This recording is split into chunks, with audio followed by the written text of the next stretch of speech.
ఆ ఎమ్మెల్యే తండ్రికి ఆ నియోజకవర్గంలో ఎంతో పేరుంది.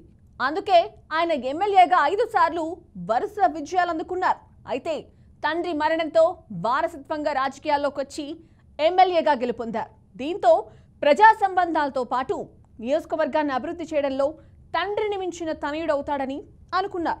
అయితే తండ్రి ఇమేజ్ను రాజకీయం కోసం ఉపయోగించుకుని గెలవడం తప్ప ఆ తండ్రి పేరును నిలబెట్టే రాజకీయ నాయకుడిగా పేరు తెచ్చుకోలేకపోతున్నారనే విమర్శలు కూడా వినిపిస్తున్నాయి. ఇంతకీ ఎవరా ఎమ్మెల్యే, ఏది ఆ నియోజకవర్గం?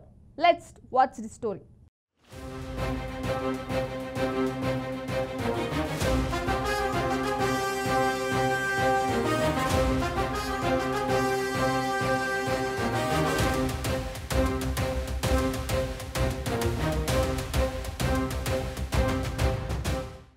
ఇదే ఆ నియోజకవర్గం. కర్నూలు జిల్లాలో చేనేతపూరిగా పిలువబడుతున్న ఎమ్మిగనూరు నియోజకవర్గం. ఈ నియోజకవర్గంలో చేనేతల తర్వాత మైనారిటీలు, సగరులు ఎక్కువగా ఉంటారు. ఎమ్మిగనూరు టౌన్తో పాటు గోనెగండ్ల, నందవరం మండలాలతో కలిపి ఈ నియోజకవర్గం ఉంటుంది. ఎమ్మిగనూరు, నందవరంలలో ప్రజలు అధిక శాతం చేనేత మగ్గంపై ఆధారపడి జీవిస్తుంటారు. గోనెగండ్ల మండలంలో వ్యవసాయం ప్రజల ప్రధాన జీవనాధారం. ఇది నియోజకవర్గం ముఖ చిత్రమైతే రాజకీయ ముఖ చిత్రం వేరుగా ఉంటుంది.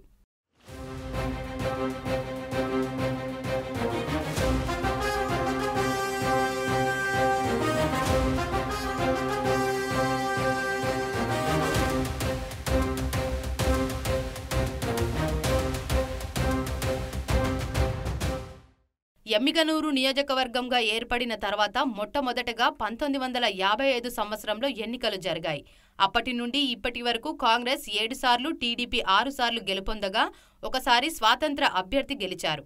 ఉమ్మడి ఆంధ్రప్రదేశ్కు ముఖ్యమంత్రులుగా పనిచేసిన కోట్ల విజయభాస్కర్ రెడ్డి, దామోదరం సంజీవయ్యలు ఎమ్మిగనూరు నియోజకవర్గం నుండి ప్రాతినిధ్యం వహించడం ఎమ్మిగనూరుకు గర్వకారణమని చెప్పొచ్చు. అయితే తెలుగుదేశం పార్టీ ఆవిర్భావంతో రాజకీయాల్లోకి వచ్చిన బివి మోహన్ రెడ్డి వరుసగా 5 సార్లు గెలుపొంది రికార్డు సృష్టించారు. నియోజకవర్గ అభివృద్ధిలో తనదైన ముద్ర వేశారు. బివి మోహన్ రెడ్డి కాలంలో జరిగిన అభివృద్ధిని నియోజకవర్గ ప్రజలు ఇప్పటికీ మరచిపోలేమంటుంటారు. అయితే బివి మోహన్ రెడ్డి మరణానంతరం ఆయన తనయుడు బి జయనాగేశ్వర్ రెడ్డి రాజకీయాల్లోకి వచ్చారు.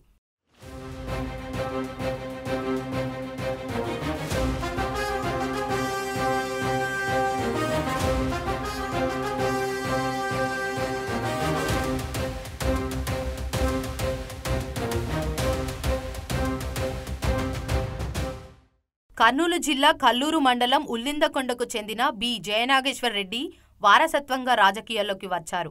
ఆయన 2014లో జరిగిన అసెంబ్లీ ఎన్నికల్లో టీడీపీ తరపున ఎమ్మిగనూరు నియోజకవర్గం నుండి పోటీ చేసి తన సమీప ప్రత్యర్థి వైసీపీ అభ్యర్థి జగన్మోహన్ రెడ్డిపై గెలిచి తొలిసారి ఎమ్మెల్యేగా అసెంబ్లీలో అడుగుపెట్టారు. అనంతరం 2019లో జరిగిన అసెంబ్లీ ఎన్నికల్లో టీడీపీ సిట్టింగ్ అభ్యర్థిగా బరిలో దిగిన జయనాగేశ్వర్ రెడ్డి వైసీపీ అభ్యర్థిగా పోటీ చేసిన తన సమీప ప్రత్యర్థి కె చెన్నకేశవరెడ్డి చేతిలో ఓటమి పాలయ్యారు.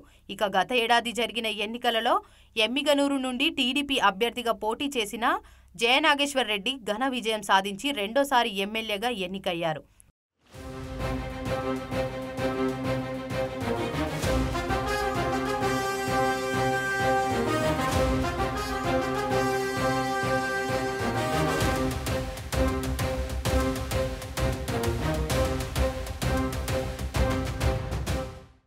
అయితే వారసత్వంగా తన తండ్రి పేరును నిలబెడతారనుకున్న ఎమ్మెల్యే జయనాగేశ్వర్ రెడ్డిపై ప్రజల నుండి విమర్శ స్పందన వస్తుంది.